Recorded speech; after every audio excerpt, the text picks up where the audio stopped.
So today we're going to talk about Yomiya. Yomiya is the most unfortunate timed character in Genshin Impact. For a lot of players, might be a really good idea to skip. This video is going to go over why, but I'm not going to trash Yomiya because I like her kit. She's cool, she's fun, but it's just kind of effect.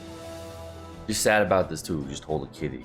You're such a good summon, but it's just not happening. I know.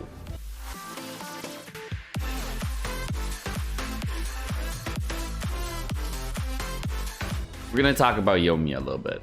So the main thing with Yomiya is a character that every gacha game has.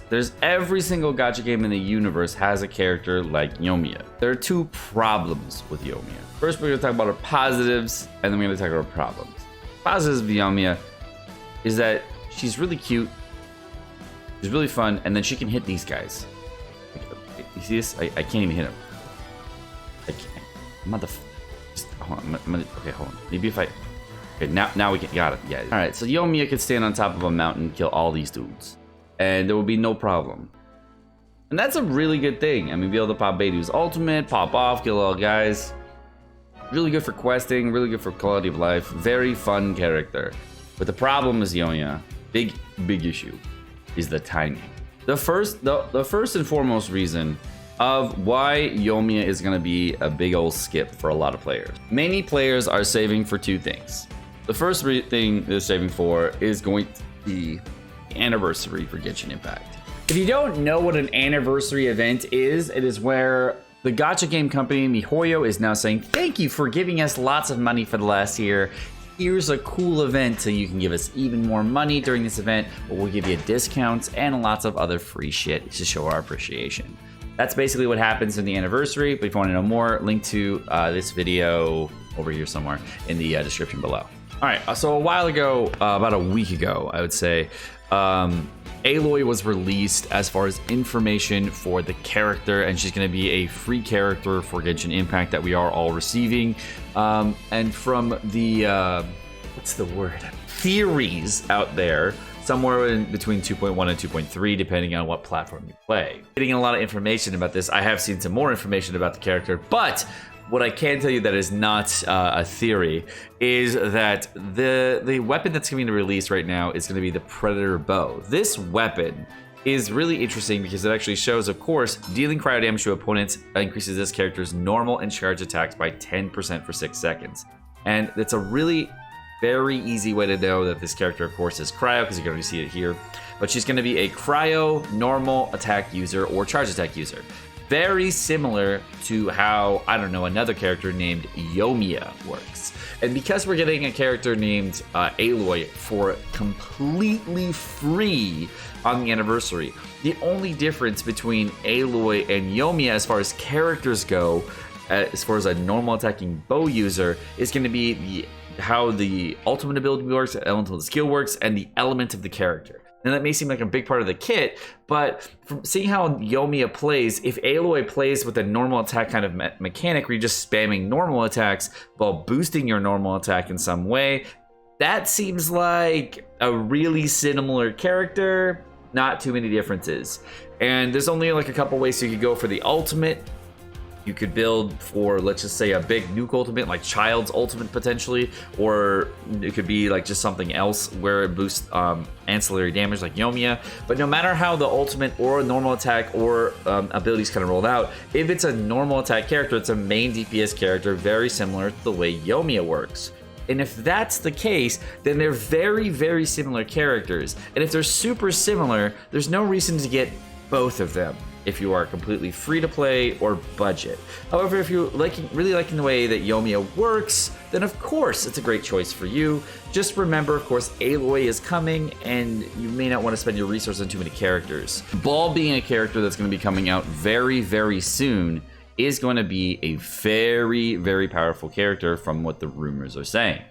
And because she is the Electro Archon, and when you fought her, it was a giant clusterfuck. Like, now if you haven't fought her yet, I don't want to give you spoilers, but it's pretty insane. The fight is pretty freaking tough. So regarding Ball, Because she is going to be the next Archon character, it does seem like she is the character to be yours to be saving for, because the last two Archon characters, being Zhongli and Venti, were both staple characters in Genshin Impact. In fact, Venti didn't have really big sales on his original banner, but his rerun banner, of course, had massive sales. Now, Ganyu, of course, is the DPS check of the game, and Ayaka, of course, is very similar in overall DPS. Now, Yomiya as a character does not seem like she will reach the same thresholds as a character as these two characters. The reason I'm bringing all this up is because Yomiya, as a character, out of any of the characters I have just mentioned, kind of does not even fulfill the same level of requirement as these characters. If you're a player that summons for fun, then she's an exceptionally cool character, and I really like the firework aspect of the character, and she's very fun in general. However, if you're looking for a character for long-term sustainability as a player, and that's what the direction you're going for, then, you know, of course, the meta characters like Ganyu, Ayaka, Venti, Zhongli, and Kazuha are all like the staple options to go for. While I was playing Yomiya, I don't have any more footage for it right now, but you know, while I was playing Yomiya, what I did notice, of course, is her pyro application is extremely high and extremely quick. Very similar to Klee, where you're playing the character and you're dropping lots of pyro at the same time, and then you're trying to use hydro on top of it, but vaporizing on that character is very problematic. So switching to an electro-based character, or say a geo-based character like Albedo, would probably be a better overall strategy. And seeing how we potentially are moving toward an electro-based meta with the release of Ball, new buffs to the electro set, and potentially other things that are coming in the future that we don't know about, Yomiya looks like she could be a really good character for those types of things. But with the way that Genshin Impact has been in the past, characters like Klee are very unpopular when it comes to this type of thing.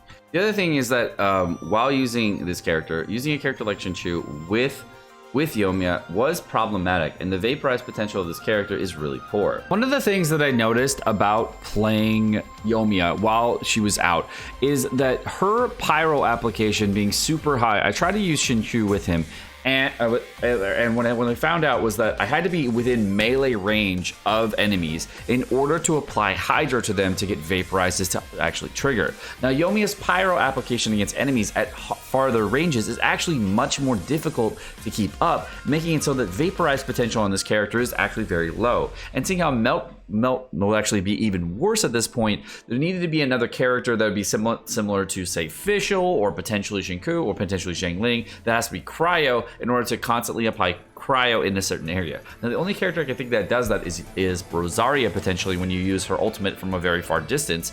And that could potentially work, but how are you going to keep them in that location and stay at range, etc.? So it does seem very problematic to keep the damage up. So, of course, what I had to do is I played characters like Beidou. Now, another thought process I had after the fact was Albedo would have been a great choice as well, but I unfortunately couldn't change teams multiple times during the testing, and it just didn't work out that way. So, with Albedo, I find that he is probably going to be a really strong character with Yomiya if you can get the procs off. Plus, he has an ability to, you know, boost elemental mastery of your entire team. Oh, also, if you didn't know this, you can like nuclear bomb from up here. It's pretty fun. But back to Yomiya. Her timing is very poor. Unfortunate, but there's always a character like this in every gacha game where you can't summon for the character because they're right before the anniversary. They seem very cool, and you just want to save your resources as well as your primo gems, as well as anything else in your wallet that you may want to add to. And because you want to save so much, you won't be able to summon for the very cute, very fun person that's going to be coming out. You're just going to have to take the free characters to come your way, and they're going to have to take all the other free stuff Yomiya gives you while you wait for the right stuff. Now, this is the sad truth about Yomiya, is that you're probably just going to have to skip her. There's not much you can do about it. You can always pull her later, probably on her rerun banner. Alright guys, well that's going to do it for the video. My name's Sekapoko. Thanks for watching. I hope you guys enjoyed the video. If you guys did enjoy the video, of course, like, subscribe, all the fun stuff. And you guys have a wonderful rest of the day.